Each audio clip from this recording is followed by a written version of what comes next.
Hey, hey, hey, bienvenidos una vez más a Perípatos, el podcast que quiere variar su contenido pero no lo consigue. En el capítulo de hoy retomo la cobertura de las elecciones americanas porque, como imagino que ya saben, el día viernes 18 de septiembre murió la juez suprema Ruth Bader Ginsburg, de 87 años de edad y que había sido postulada por Bill Clinton en 1993. ¿Cómo se escogen los miembros de la Corte Suprema de Justicia y qué impacto pueden tener en las elecciones presidenciales será el tema de la semana? Pero antes de eso, repasaré brevemente las encuestas de hoy, 21 de septiembre.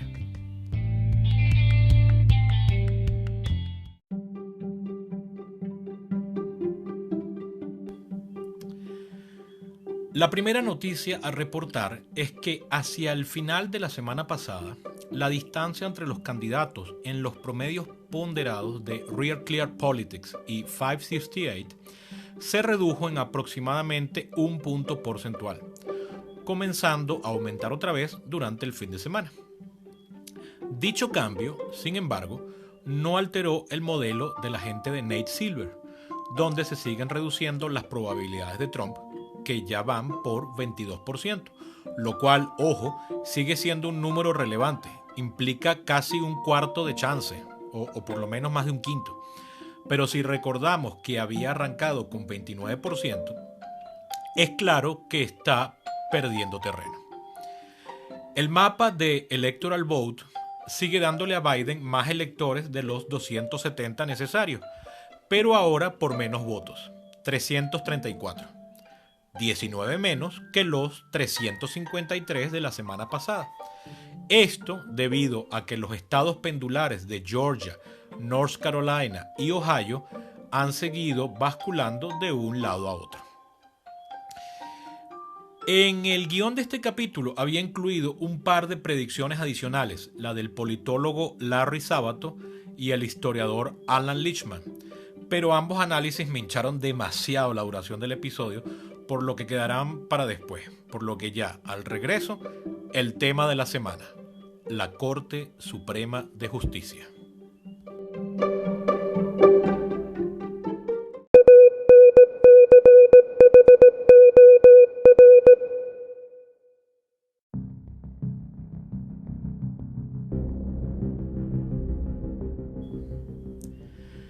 Dado que los eventos están en pleno desarrollo y para más colmo, a mí este fin de semana me tocó la lotería de la rinitis alérgica, que casi me saca de circulación, eso es por el encierro, este especial lo haré de una forma que podría llamar, esquemática, donde expondré de forma libre, pero breve, una serie de talking points, o sea, como de puntos, ¿no?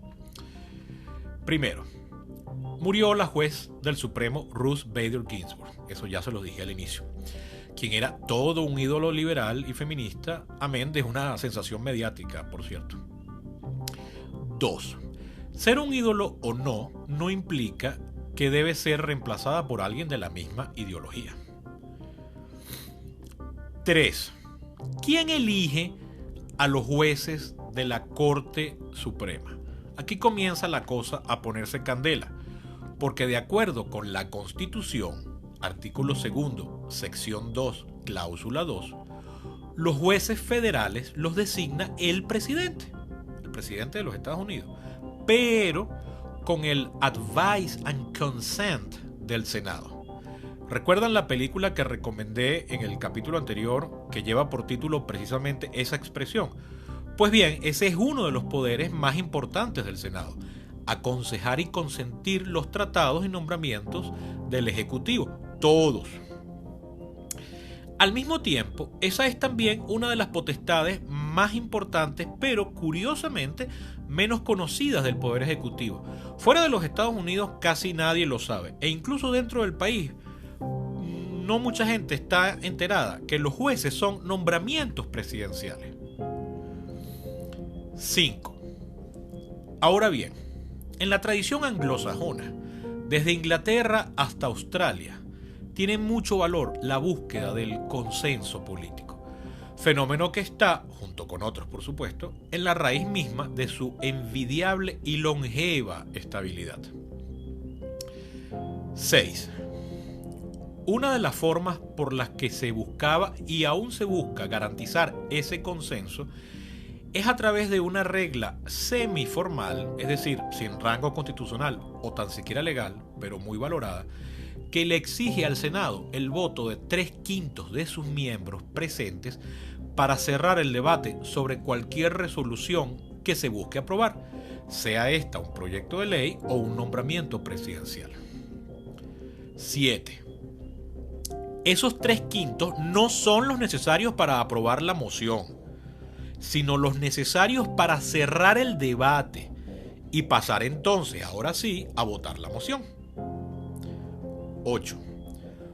Cuando no se ha cerrado el debate, los senadores pueden hablar desde el hemiciclo del Senado por el tiempo que les dé la gana, como en la película clásica de Frank Capra que les recomendé en el último capítulo, la famosa Mr. Smith Goes to Washington. 9.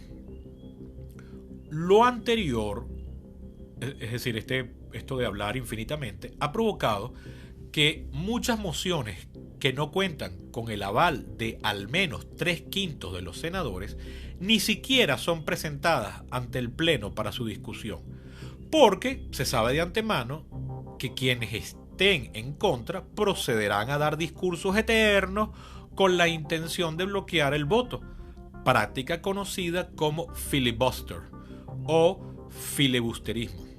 Filibusterismo es una de las formas en las que en el siglo XVI se referían a los piratas, o sea, vean por dónde viene esto. 10. Otras medidas utilizadas para garantizar el consenso era la de las llamadas blue slips, un término que no tiene traducción ni equivalente directo en castellano, pero que se refiere a unas notas de aprobación que tenían que dar los senadores cuando se buscaba aprobar un nombramiento judicial en donde el juez a escoger tendría jurisdicción en su estado. 11. Medidas como las anteriores existían para tratar de lograr un mayor grado de consenso entre las distintas facciones políticas que operan e influyen a nivel nacional. Sin embargo, en lo que va de siglo y como resultado de la creciente polarización, han ido siendo poco a poco dejadas de lado por una política más confrontacional de mayorías simples, como la que domina los procedimientos de la Cámara de Representantes, donde el partido que esté en minoría tiene muy poco poder real, por no decir que ninguno. 12. Los Estados Unidos tienen un total de 874 jueces federales. Esto es independiente de los jueces de los estados. 874 contando los 9 que, de acuerdo a la ley vigente, conforman la Corte Suprema. Es decir, la Constitución no dice cuántos tienen que ser los jueces supremos, eso lo dice una ley. Todos estos jueces carecen de límites temporales y pueden ejercer su cargo mientras tengan buen comportamiento y hasta que mueren o decidan jubilarse. 13. Gracias a la eliminación escalonada de los procedimientos parlamentarios consensualistas, la administración Trump se sitúa en el top 10, en el top 10 de los presidentes que más jueces federales ha nombrado durante su mandato, solo superado en orden por Reagan, Clinton, Obama, Bush hijo, Carter y Nixon, lo cual no es raro, porque todos ellos gobernaron más semanas de las que lleva gobernando Trump, quien, sin embargo, ya superó el récord de Franklin Roosevelt, quien gobernó más semanas de las que ha gobernado y gobernará cualquier otro presidente. Al día de hoy, Trump ha nominado y el Senado ha confirmado 216 jueces federales de cualquier nivel, desde la Corte Suprema hasta un juez de distrito. 14. Esta es la parte histórica. Desde una decisión de la Corte Suprema de Justicia que tuvo lugar en 1803, es decir, cuando toda Hispanoamérica todavía era parte del Reino de España, decisión que se llamó Marbury versus Madison, y que está considerada la sentencia judicial más importante en la historia republicana del país, los jueces federales tienen algo que han dado en llamar revisión judicial. Es una potestad que se refiere justamente a el poder que tiene un juez o una corte de declarar nula cualquier ley federal o estatal que consideren contraria a la letra y espíritu de la Constitución. O sea, es una potestad de los jueces federales que también aplica a las leyes de los estados. 15. Este es el último punto. Mucho se ha debatido sobre la validez de tal principio, pero lo cierto es que fue gracias a él que importantes cambios sociales pudieron ser luego implementados, precisamente mediante otras sentencias judiciales, como las que acabaron con la segregación de las escuelas o las que permitieron los matrimonios interraciales, el aborto y el matrimonio igualitario. Ahora bien, ¿qué tiene todo esto que ver con la elección presidencial? Pues lo siguiente. En febrero de 2016, todavía era presidente Obama, murió el juez supremo Antonin Scalia, posiblemente el juez más conservador de la segunda mitad del siglo XX, y que era para los republicanos lo que Ginsburg para los demócratas. Como ya había hecho en 2 oportunidades, Obama designó un sucesor. Sin embargo, el vocero de la mayoría republicana, Mitch McConnell, alegó que, estoy parafraseando, no se debe nombrar miembros de la Corte Suprema en años electorales, por lo que es mejor esperar a que el pueblo se exprese en las urnas. Este argumento de McConnell, que fue respaldado por la totalidad de su partido, carecía totalmente de fundamento. No tenía ni un solo precedente, ya que en la historia del país 14 presidentes de 45 que ha habido, es decir, un tercio del total, bueno, en ese momento eran 44 presidentes, un tercio del total, 14 presidentes nombraron 21 jueces para la Corte Suprema en años electorales, y esto no está contando los jueces en los otros niveles, ¿ok? Algunos incluso habiendo perdido ya la elección o la reelección, y durante lo que se conoce como lame duck session del Congreso, es decir, las últimas semanas de la legislatura antes de que entren los nuevos congresistas, es decir, en Navidad pues. McConnell simplemente aplicó una política de fuerza. Te lo niego porque puedo y punto. Pero, ¿por qué? ¿Por qué abandonar la tradición anglosajona de búsqueda del consenso en pos de lograr, mediante mayoría simple, una nominación alegando precedentes totalmente inventados? La respuesta radica en que el reemplazo de Scalia por un presidente demócrata supondría cambiar el balance que había dominado a la Corte Suprema desde Nixon, de 5 conservadores contra 4 liberales, a lo exactamente contrario. Y como los jueces están en el cargo de por vida y para entonces todo parecía indicar que Hillary Clinton sería la nueva presidente, el temor de más jueces liberales en el futuro cercano, hasta un eventual 6 contra 3 u 8 contra 2, se convirtió en la pesadilla de los republicanos. Que se saben en minoría, por cierto. Los números están ahí para confirmarlo. Es este el punto en donde entran en juego las consideraciones político-electorales. En Estados Unidos existe un bloque de votantes de tamaño considerable, muy bien organizado, que constituye la base de la Moral Coalition, es decir, la base de votantes del GOP. Este grupo, que son los evangélicos, fuertes en el sur, pero presentes a todo lo largo del país, son un single issue group, es decir, un bloque de votantes a quienes mueve un único tema: la eliminación del derecho a abortar. Como dicho derecho fue garantizado a nivel federal por la sentencia Roe versus Wade del año 73, están convencidos de que si se nominan jueces auténtica y verdaderamente conservadores, eventualmente estos emitirán una sentencia que revierta la que ellos tanto detestan. No importa que desde 1973 para acá haya habido más semanas de gobiernos republicanos que de gobiernos demócratas. Según mis cálculos, hechos así al vuelo, son al menos 1380 contra 1043, midiéndolo por semana, ¿no?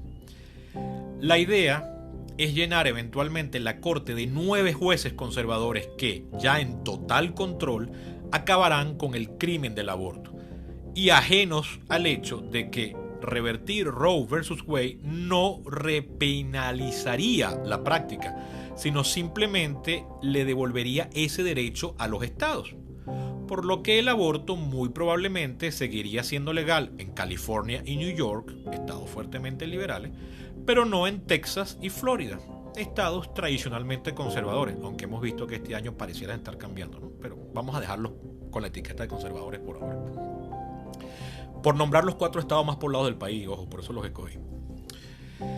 Es harto probable, entonces, que lo que los republicanos están intentando es entusiasmar precisamente el voto evangélico, incluso al costo de quedar como unos hipócritas que no se aplican a ellos mismos lo que le aplicaron a los demócratas hace 4 años, cuando no dejaron que Obama escogiera, cuando ni siquiera cuadraron las audiencias para calibrar al nominado de Obama. E incluso arriesgándose con esto a perder algunos curules. De ocurrir este escenario, es decir, que nombren a un juez de ellos, ¿no? Algunos ya están hablando de que si los demócratas conquistan entonces la Casa Blanca y el Capitolio, deberían cambiar la ley para que la Corte Suprema pase a tener más de 9 jueces, nombrando ellos la diferencia, algo que estuvo a punto de intentar Franklin Roosevelt a finales de los años 30, luego de que el Poder Judicial de entonces le revirtiera muchas de sus políticas económicas, las que aplicaba para enfrentar la Gran Depresión. Algo que sí aplicó el chavismo venezolano en 2004, por cierto, cuando subió el número de magistrados supremos de 20 a 32, donde esos 12 adicionales eran fieles y comprometidos chavistas, obviamente. Pero ya sea que Trump y McConnell se salgan con la suya e impongan un balance conservador de 6-3 que luego se pase los próximos 4 años anulando las leyes de un eventual ejecutivo y legislativo demócratas, o que estos, hartos, modifiquen el número de jueces, subiéndolo a 11, a 13, a 15 o a 51. Lo cierto es que la principal víctima es el prestigio del Poder Judicial, al quedar entonces como una mini legislatura de añejos potentados no electos y vitalicios. Terrible.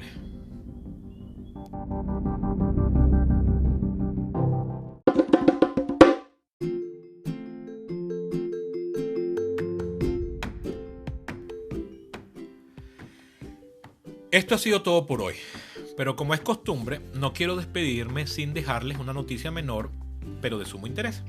Y es que las elecciones empezaron ya.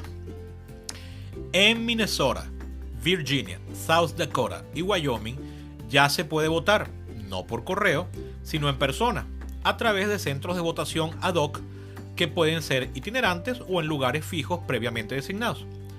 A estos 4 estados poco a poco se les irán sumando más hasta completar los 50 a finales de octubre. Es decir, creo que ya todos los estados tienen voto temprano. Es importante aclarar que estos votos ya se consideran emitidos y no pueden ser cambiados, por más que el votante se arrepienta o tenga segundas opiniones. Lo que quiere decir que quienes están votando son personas ya convencidas que no cambiarán, pase lo que pase. Pero de todo esto, para mí lo más impresionante es que, como en muchos de esos estados los votos no se cuentan sino hasta Election Day, que este año es el 3 de noviembre, por más que hayan sido emitidos un mes antes o hasta más, proceden entonces a guardarlos hasta ese día. Increíble, ¿verdad? Wow, o sea, de verdad, estas son las cosas que yo más admiro de los Estados Unidos, ¿no? O sea, aquí tengo que, no sé, suspirar en voz alta. Vamos, suspiren conmigo. Ahora sí, esto ha sido todo por hoy.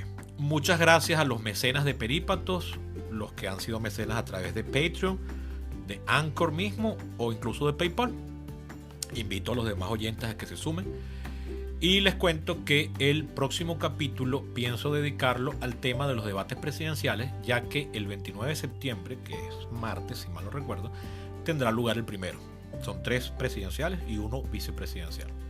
Hasta entonces, y que tengan una feliz semana.